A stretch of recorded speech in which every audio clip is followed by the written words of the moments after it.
Assalamu alaikum wa rahmatullahi wa barakatuh. My dear brothers and sisters, welcome to Youth Challenges. I'm your host, Faizan Kamran, and I am back with an exciting and engaging topic. With me in the studio today, I have a very learned guest who specializes in the real estate business. The topic today revolves around the current ongoing civil unrest in the country, and we have received a number of emails and correspondences from viewers that are very concerned about the ongoing issues. Mr. Kamran Yunus, thank you for joining us in the studio today. Assalamu alaikum wa rahmatullahi wa barakatuh. Wa alaikum assalam, Faizan. Thank you for having me. It is honored to be here. It is my pleasure to have you here, Mr. Yunus, for taking time out of your very busy schedule. This topic today that we have decided to address is following the uproar in the United Kingdom.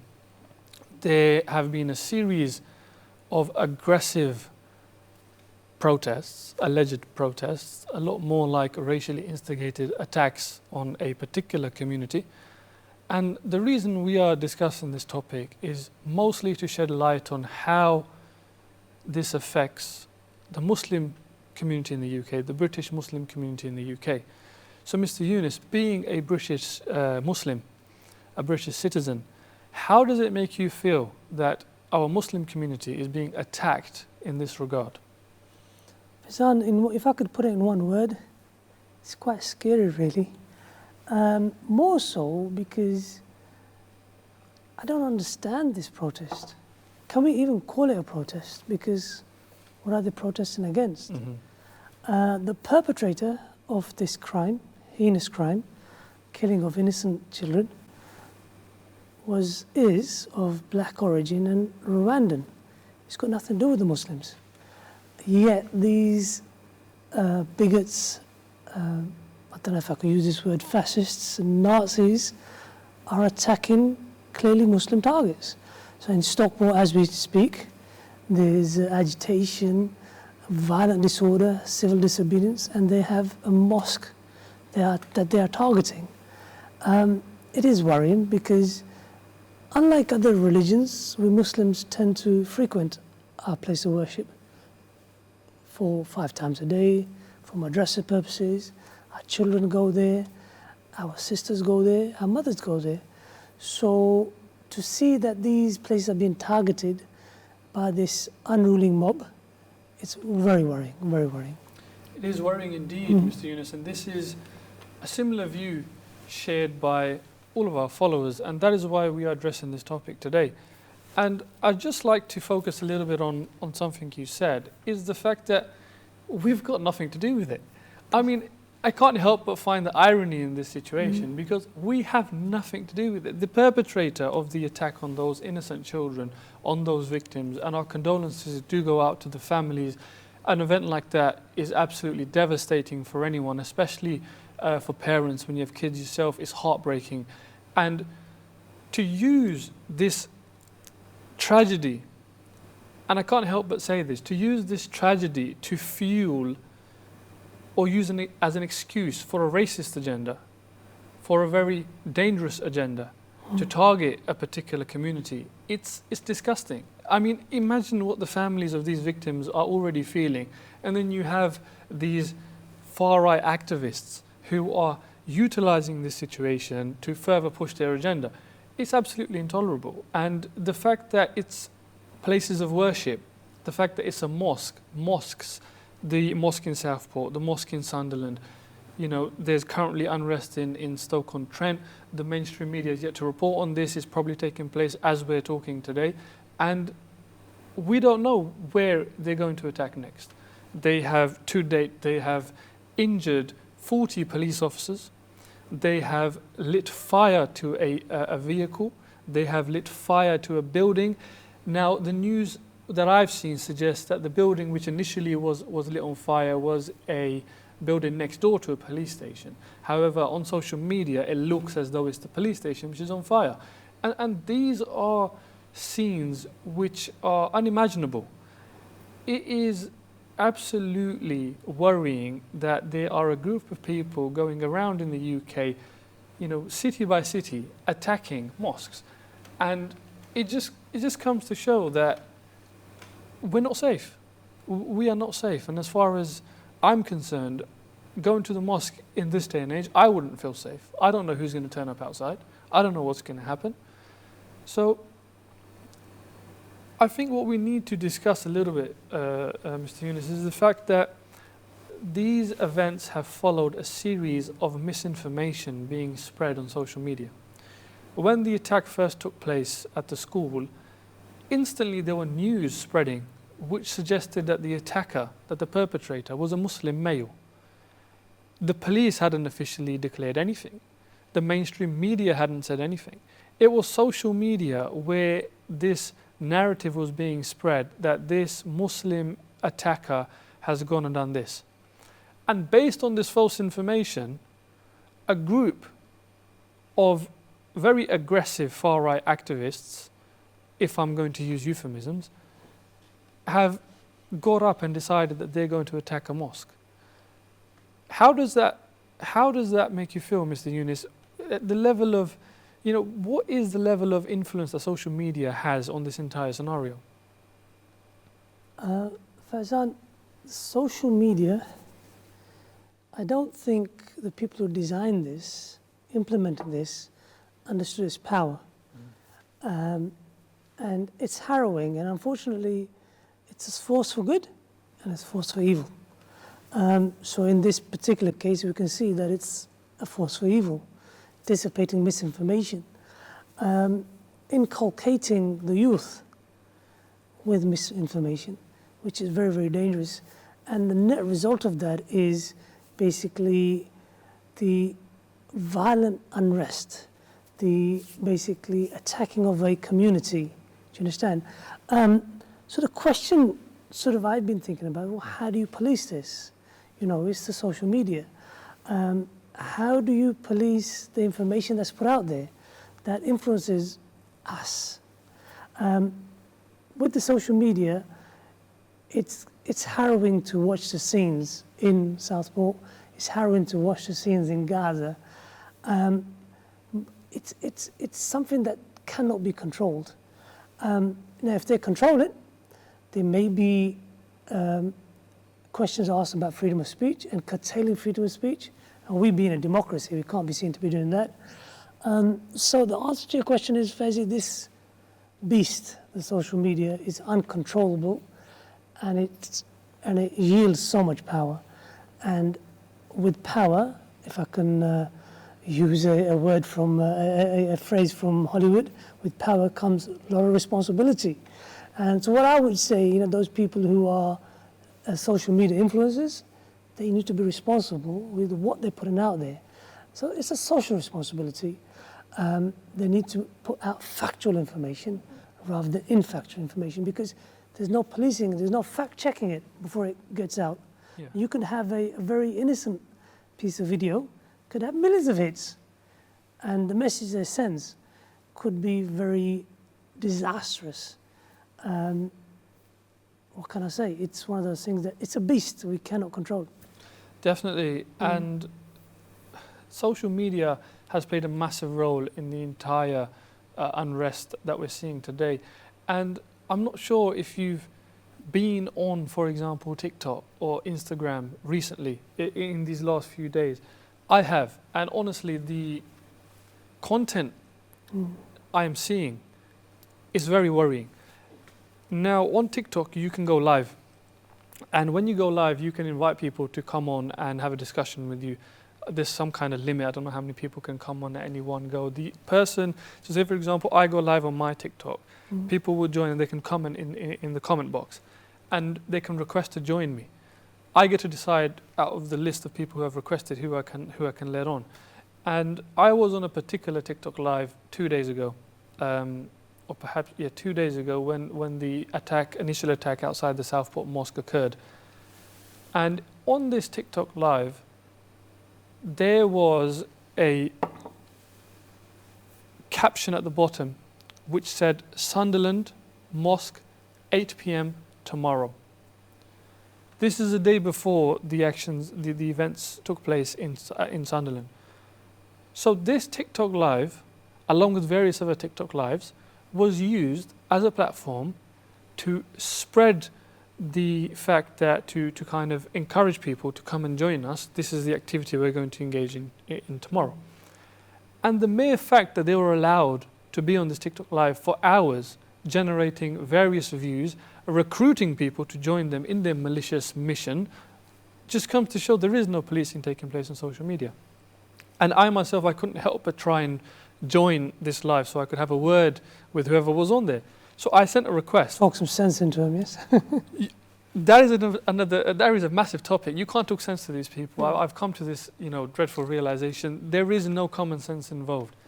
So what it is, I tried to request, and I requested, and the person who was controlling the live said my name. He said, this person has been requesting for hours. I admit I was on there for hours. I was on there for almost 2 hours, 3 hours, thinking perhaps I'll get my 10, 15 minutes to go on there and tell everyone here that what they're doing is just not on. But they didn't let me join. The only people that were allowed to join were people who the creator or the manager of the content thought that was going to promote his own agenda.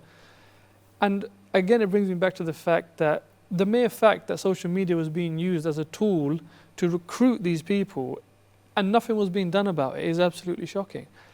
And for all of the Muslims that were on this live watching it, you can only imagine what they were feeling.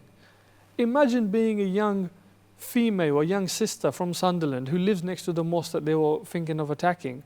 Just coincidentally being on this TikTok live seeing, well, these people are going to come to my town or my city tomorrow and this is what they're going to do. You can imagine the fear that she must have felt, or the brothers or anyone who saw this, the fear they must have felt. And then the actual fear they must have felt when they did turn up and attack the mosque. And I'd like to go back to the point you mentioned, Mr. Yunus, about the reason I wanted to try and request to go on there was to talk some sense into these people. And I think common sense goes out the window when you look at the fact that the initial misinformation that was spread on social media was the fact that this attacker was from Rwanda. So now these people decided he's a Muslim. We've got to go outside the mosque. Well, hold on a second.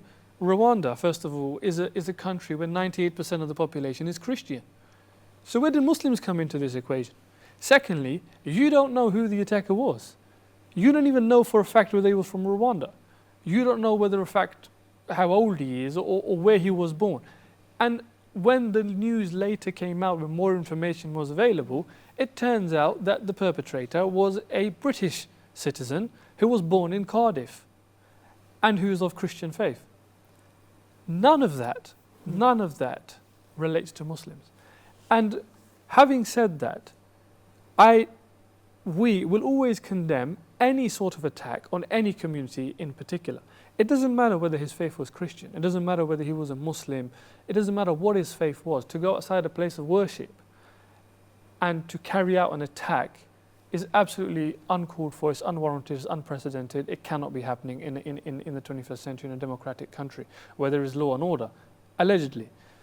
So, Mr. Yunus, now I can't help but imagine that a lot of this unrest initially started from an incident which occurred in Manchester Airport, where, again, this brings me back to the point where it is very vital to see the full picture. There were initially videos going out on social media whereby you could see police officers attacking two young, Muslim men, booting them in the face, for example, and that's all we saw. And a lot of people saw this content and got absolutely aggravated and thought, how on earth is this taking place? And instantly kicked off an uproar about it. 2 days later, CCTV footage came out in which you could see a bit more of a wider picture. But even then, the actual situation, we don't know it. It hasn't been posted on mainstream media. It hasn't been reported. We can't say for a fact what happened, what didn't happen. Investigations are taking place, yes. However, we can't confirm what actually took place. And this is why it's absolutely paramount to look at the entire picture and not jump to conclusions. The same way that a lot of people did when they saw those videos coming out of Manchester Airport, the same way a lot of people did when they heard that 3 young children were attacked at a school, and all of a sudden they decided it was the Muslim community who are responsible for this, and instantly they jumped to a conclusion as well. So it just comes to show that social media is very dangerous. But also, having a lack of common sense is probably more dangerous, which is my personal view anyway. So, Mr. Yunus, just on that note, what would you say is the role of the authorities in all of this? Given that we are now at a stage where there is a lot of unrest taking place, a lot of very aggressive protests, riots taking place, police officers have been attacked. What is the role of the authorities in all of this? I think information, Faizan, is key. Do you understand? A lot of people were speculating, and kind of, I think these two events, while they were completely unrelated, they became related, because the bigots and the fascists and the far right were extremely aggravated by the Manchester airport event, and then in quick succession this incident happened. So instantly they were already basically boiling over of that. Do you understand? And then instantly they assumed that it must be a Muslim. Do you understand? And then instantly they targeted the Muslim community, whereas later on they found out, well, hang on, he's neither a Muslim and has nothing to do with Muslims in any way, shape or form. Mind you, I tell you what I'm waiting for. Faizi, is someone's going to say, you know what? He was radicalized. He was radicalized by the Muslim extremists. That's yet to come to light. But anyway, come back to your question. Look, what the authorities can do, how do you counter that narrative on social media? The one who shouts the loudest is the one you hear. Do you understand? So the police, the officials, Sky News, BBC, they need to dissipate information. They need to get onto the social media platform and shout louder than these bigots, than these fascists. Do you understand? That's the only way they're going to dilute the message that they're sending out. Do you understand? So if they're forthcoming with information, I think there was a black hole essentially when people were just speculating. The authorities didn't release the identity of the person. They made no comment about his religion. Do you understand? Now, having experienced this I guess it comes with age. Whenever I read an article in the mainstream media and they don't mention the religion, I instantly know he's not Muslim. Because soon as that is a Muslim person of Muslim origin, heritage in any way, shape or form, the entire Muslim community is on trial. Do you understand? So basically, where they didn't mention it, I knew he wasn't Muslim, right? That gave me a bit of peace, really. I was thinking, as soon as I heard that horrible event, I thought, please don't be Muslim, please don't be Muslim. And where they didn't actually confirm it or deny it, I was thinking, well, hang on, this guy's not Muslim. Otherwise, it would have been in the media. Do you understand? So, in summary, to your question, Faizi, they just need to shout louder. Do you understand? So where these live TikToks are happening, where these online call to what you call it, this civil unrest is happening, they need to get out there and put out more information, more factual information.